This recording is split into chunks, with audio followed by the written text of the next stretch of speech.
It was exhausting cramming 31 films into 2 weeks for my Halloween special, but here's what I've been watching this week. Coming right at you guys. Stick around. Yeah!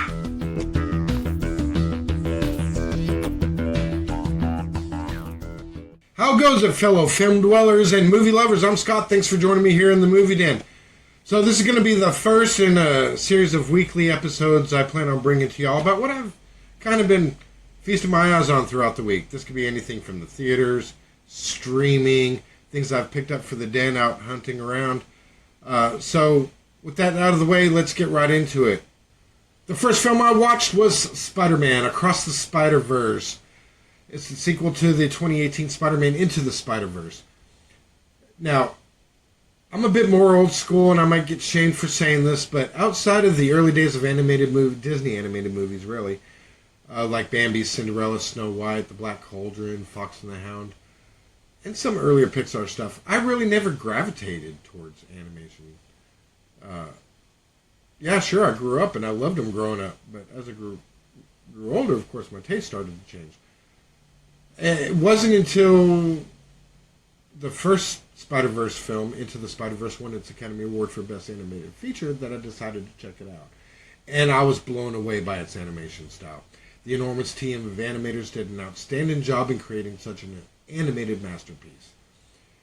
And honestly, I didn't believe that the sequel could live up to the original.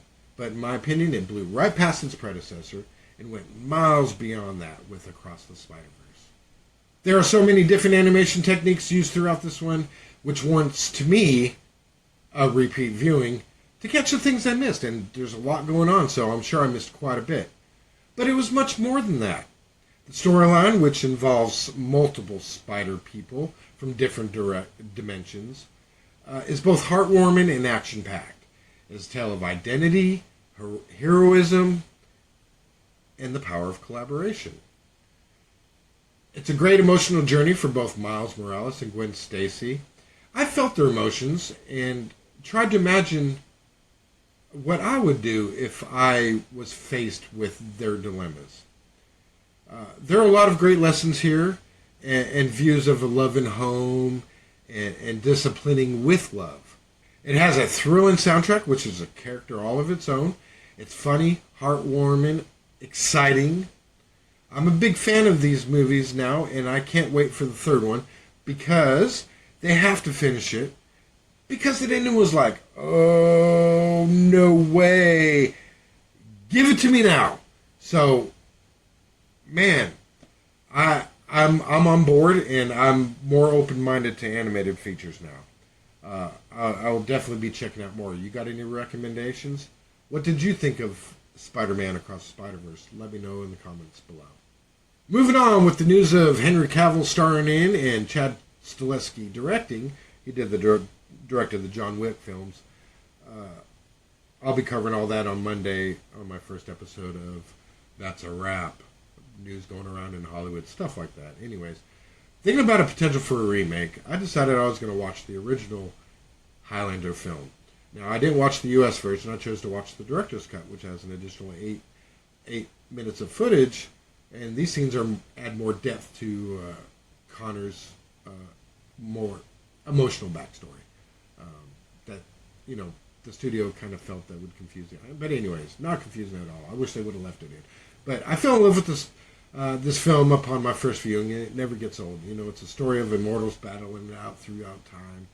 Because there can be only one, Christopher Lambert does a great job playing the Highlander.